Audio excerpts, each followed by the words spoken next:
Здравствуйте, дорогие друзья! В народе существует такое мнение.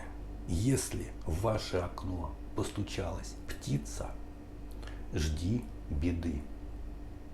Что это не просто птица постучала, это нечистая сила стучится, это беда стучится в ваш дом.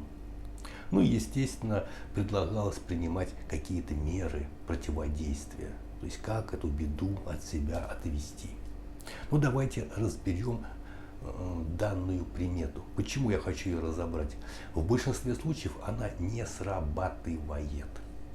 То есть из 10 случаев, когда птичка стучится в окошко, 9 окажутся ложными. Никакая беда не придет.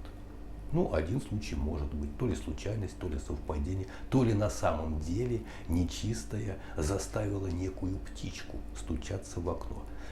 Вот, оставить такой знак. А вообще, зачем птицы стучатся в окно? Никогда не задумывались. Потому что я сам когда-то верил в подобную примету.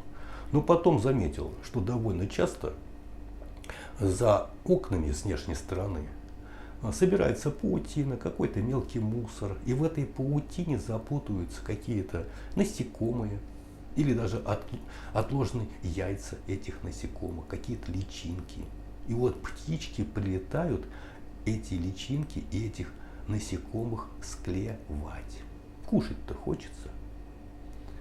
И я это неоднократно наблюдал на собственном окне.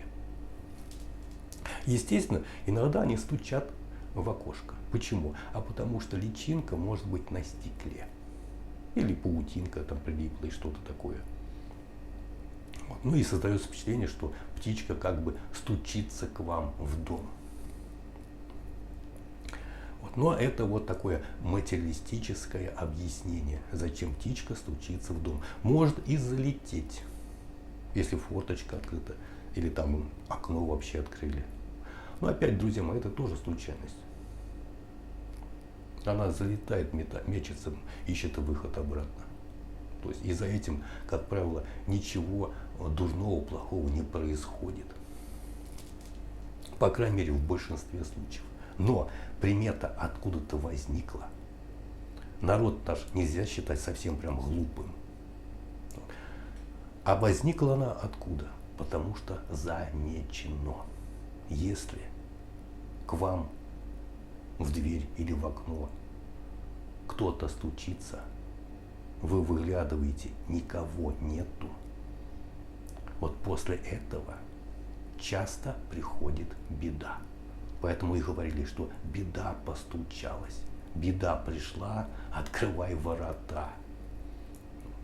Я неоднократно слышал такие рассказы, когда человеку звонят в дверь, он смотрит в глазок — никого, открывает дверь — никого.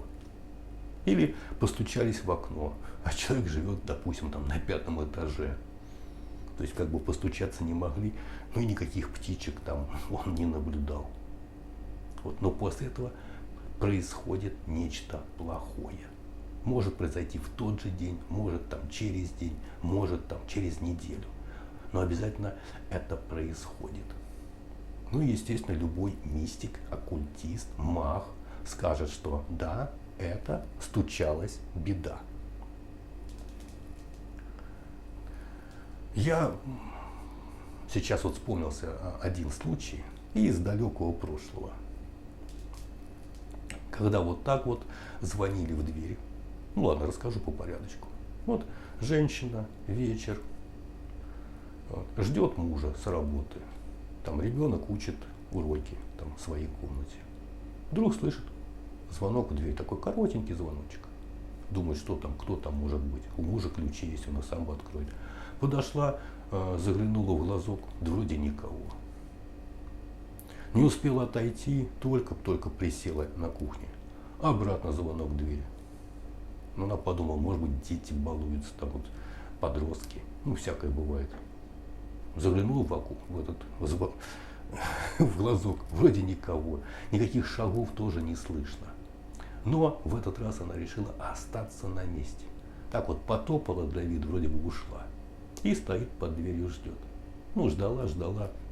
Только уже собирался уйти на кухню. Все, не дождусь. Звонок в дверь и там 3 стука. Ну, естественно, она, насколько это было возможно, резко открывает дверь. Никого. Пришлось даже выйти там вот на лестничную площадку. Мало ли, может быть, там как-то убежали. Никого, ничего, все тихо, спокойно. Ну и все, зашла домой, больше вроде бы никто ее не беспокоил. Затем пришел муж, она ему рассказала про этот эпизод, там вместе посмеялись. Подошло время, легли спать. И вдруг среди ночи она слышит опять такой звонок короткий и 3 стука. Ну, могла бы, конечно, остаться, типа, ну вот вечером бегала, толку никакого. Ну, что-то ее подтолкнуло к тому, что она пошла к двери, посмотрела в глазок, никого. Осмелилась, все-таки ночь, приоткрыла дверь, никого. Только легкий сквозняк, ну как бы из подъезда в квартиру. Не успела она все закрыть, лечь, как вдруг чувствует, что в доме кто-то есть, еще что-то присутствие. Ну, посмотрела, муж спит, там, заглянула в комнату ребенка, спит, там кошек, мышей, крыс в доме не было. Ну, думает, ладно, может показалось, может какой сквознячок. Легла, заснула.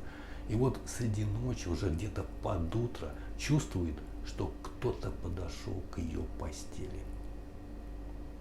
Но она не может открыть глаз, она не может пошевелить ни рукой, ни ногой. Она хотела мужа разбудить, не получается. То есть она не может ничего сказать, не может пошевелиться. И вот это нечто наваливается на нее сверху, садится сверху и начинает душить. Женщина чувствует, что она уже задыхается. И неожиданно прозвонил будильник, потому что рано утром ей надо было там куда-то уехать на автобусе, куда-то в другой город по делам. И она хотела попасть на первый автобус. И вот со звонком будильника все растаяло как туман. Ничего нет, она открыла глаза, уже светало. Но что-то ей подсказывало, что не нужно ехать никуда. Вот как будто отводило ее. И она, несмотря на то, что для нее эта поездка была важной, вот себя остановила. Какой-то страх. Вот этот холодок в области солнечного сплетения. Ну, короче, она поездку отменила и уже днем узнает, что там на трассе, на выезде из города произошла авария. И вот автобус, на котором она собиралась ехать в другой город, в эту аварию попал. Слава Богу, смертельно никто не пострадал, но скорая помощь увезла несколько человек там с какими-то там сильными ушибами и сотрясениями мозга, там, с переломами. Ну, вот с тех пор женщина задумалась о мистике, о магии. И, кстати, это подтолкнуло ее пойти и обучиться магическому ремеслу. Это было давно, насколько я знаю, она и сейчас вроде бы практикует. То есть научилась. Насколько она хорошо практикует, плохо практикует, я этих подробностей не знаю. Но факт тот, что вот такой эпизод доказал женщине, что нечто мистическое существует. Вот, и чтобы вот как-то себя уберечь в будущем от таких вот нападок нечистой силы или недобрых людей, вот, лучше вооружиться. А вооружиться как? То есть самой научиться магическому ремеслу. Ну ладно, я все-таки, цель-то была другая, рассказать про вот эти вот стуки, да, в окно или в дверь. А когда человек высовывается, открывает дверь, никого и ничего не видит. Да, друзья мои, это предвестник беды. Что делать, если такое произошло? Ну, напрашивается какой пример? То есть провести чистку и защиту. То есть чистку помещения, если вам стучались, чистку самих себя, своих домочадцев и защиту. Если эта чистка была недавно и защита устанавливалась, не повредит, если вы еще раз почиститесь и обновите защиту. Ну а потом уже можно там посмотреть, обратиться к видящим людям, там, а что это было, что за этим стояло, там, и прочее, какие меры, может быть, еще стоит принять. В любом случае, стучаться к вам, а за дверью, там, за окном никого, это предвестник беды. Значит, нужно принимать какие-то меры. Потому что беда, если она постучалась, она, конечно, будет стараться войти. Бывает несколько предупреждений. Человек один раз не понял, 2 раза не понял, 3 раза не понял. Но беда все равно придет, если он никаких мер не принял. Но это уже другая история, друзья мои. Спасибо за внимание. До свидания.